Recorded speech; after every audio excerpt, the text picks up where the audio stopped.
Bonjour à tous, aujourd'hui ce qu'on va faire c'est qu'on va parler de la loi des cosinus, ok? Donc qu'est-ce que c'est la loi des cosinus?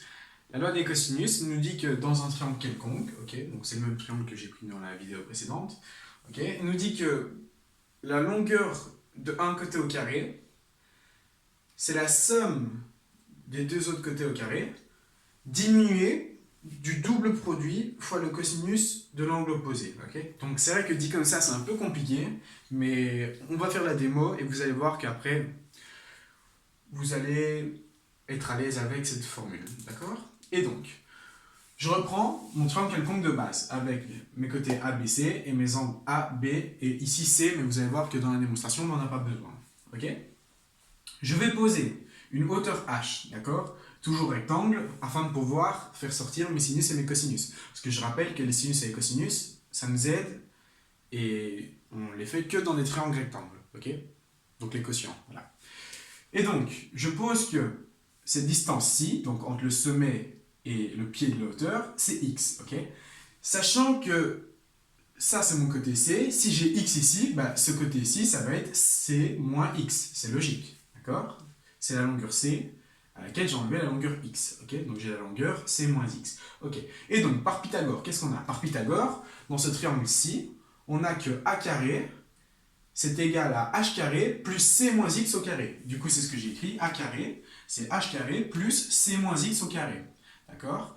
Et une deuxième égalité qu'on peut aussi dire par Pythagore, c'est que b carré, c'est h carré plus x carré. D'accord? C'est ce que j'ai écrit ici. Et maintenant, on va faire des maths. Ok? C moins x au carré. Je vais développer ce membre-ci. C moins x au carré, on sait que c'est c carré moins le double produit, donc 2cx, plus x carré. Ok? Voilà.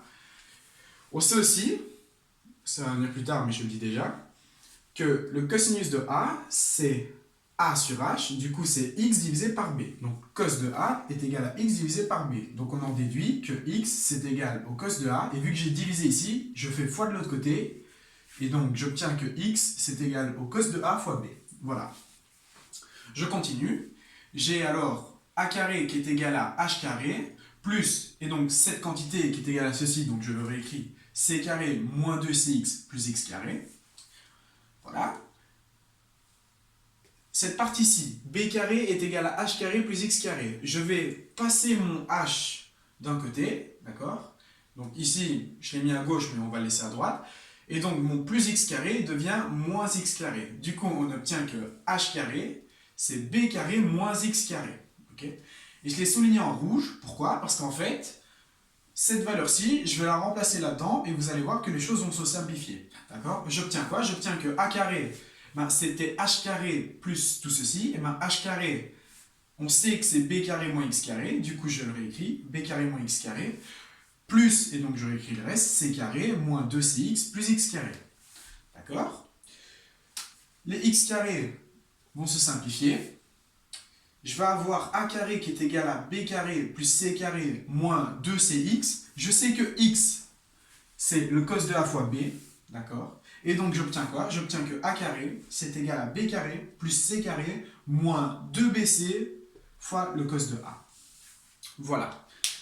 Et donc, ces formules, elles marchent aussi avec les autres côtés. Donc on va obtenir que B carré, c'est égal à A carré plus C carré moins, et donc, vu qu'on a B carré, ici on avait BC et donc pas le A. Et donc, si on a B, ben on va voir AC mais pas le B. Du coup, moins 2AC fois, et donc le cosinus de B.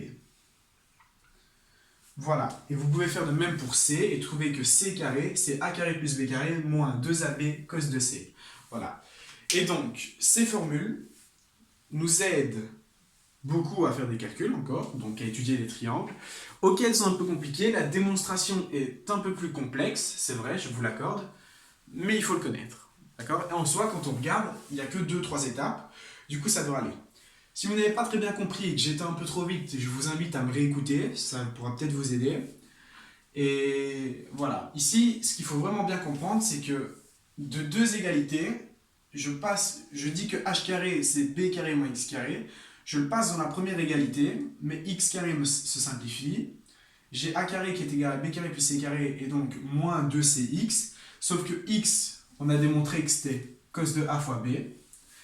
Et du coup, on obtient cette égalité ici. Je peux refaire tout le même cheminement avec les autres côtés. Donc par exemple, tournant le triangle et ainsi de suite, ou en prenant une autre hauteur. Mes résultats seront toujours les mêmes. D'accord? Voilà. Je vous remercie de votre attention. Cette séquence est un peu plus compliquée, mais il faut bien l'assimiler. D'accord? À l'examen, on la mettra quand même très souvent. Ok? On vous demandera les démos. Voilà, donc ça c'est ce qu'on appelle la loi des cosinus, mais ça porte aussi plusieurs noms. Ça porte aussi le nom du théorème d'Al-Kashi, d'accord? Et ça porte aussi le nom du théorème de Pythagore généralisé. Parce qu'en fait, qu'est-ce qui se passe? On semble reconnaître ici le théorème de Pythagore. Pardon. On a a carré plus b carré, a carré pardon, est égal à b carré plus c carré, mais moins 2bc cos alpha. Bon, en fait, cette partie-ci, dans le théorème de Pythagore, elle est nulle. Pourquoi? Parce que mon cosinus de a, en fait, si j'ai un angle rectangle ici, on sait que le cosinus d'un angle rectangle est nul. C'est égal à 0. Et donc, à ce moment-là, qu'est-ce qui va se passer? On va obtenir moins 2bc fois 0, donc ça va tomber, et on obtiendra le théorème de Pythagore normal et non généralisé. Voilà, je vous remercie de votre attention, et je vous dis à bientôt pour une prochaine vidéo.